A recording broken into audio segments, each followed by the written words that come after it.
சென்னை பல்கலைக்கழகத்தில் நடைபெற்ற கருத்தரங்கு ஒன்றில் புலேந்திர ராஜா என்ற மாணவரை பேராசிரியர்கள் தாக்கியதாக புகார் எழுந்தது. இதனை கண்டித்து இந்திய மாணவர் சங்கத்தினர் மற்றும் பல்கலைக்கழக மாணவர்கள் இன்று பல்கலைக்கழக வளாகத்தில் அமர்ந்து தர்ணா போராட்டத்தில் ஈடுபட்டு வருகின்றனர். இதனால் பல்கலைக்கழக வளாகத்தில் பரபரப்பு நிலவுகிறது. இது குறித்த கூடுதல் தகவல்களை தருகிறார் செய்தியாளர் சங்கரன். சென்னை பல்கலையில் நேற்று முன்தினம் காலை இயற்கை பேரிடர் குறித்த ஒரு கருத்தரங்கு நடந்தது.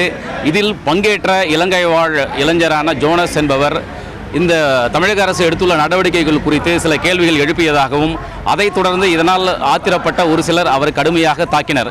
இதனால் பாதிக்கப்பட்ட அவர் மருத்துவமனைக்கு சென்ற நிலையில் இந்த விவகாரம் குறித்து தாக்கியவர்கள் மீது நடவடிக்கை எடுக்க வேண்டும் என சென்னை பல்கலை மாணவர்கள் கோரிக்கை விடுத்துள்ளனர்.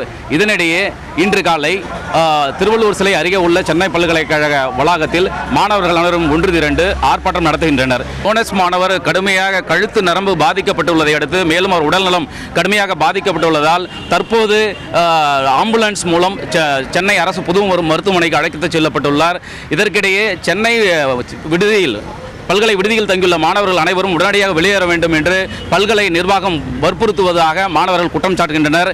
திடீரென பல்கலை தேர்வுகள் விடுமுறை ஜனவரி 3ஆம் தேதி வரைக்கும் ஒத்திவைத்திருப்பது அவர்களுடைய அதிருப்தியை ஏற்படுத்தியுள்ளது.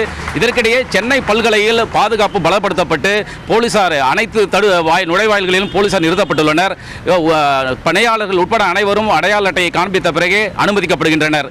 தற்போதைய சூழலால் மிகவும் பதற்றமான நிலை ஏற்பட்டுள்ளதால் போலீசார் அங்கங்கே குவிக்கப்பட்டுள்ளனர். தந்தி டிவி செய்திகளுக்காக ஒளிப்பதிவாளர் ராஜ்குமாருடன் சங்கரன்.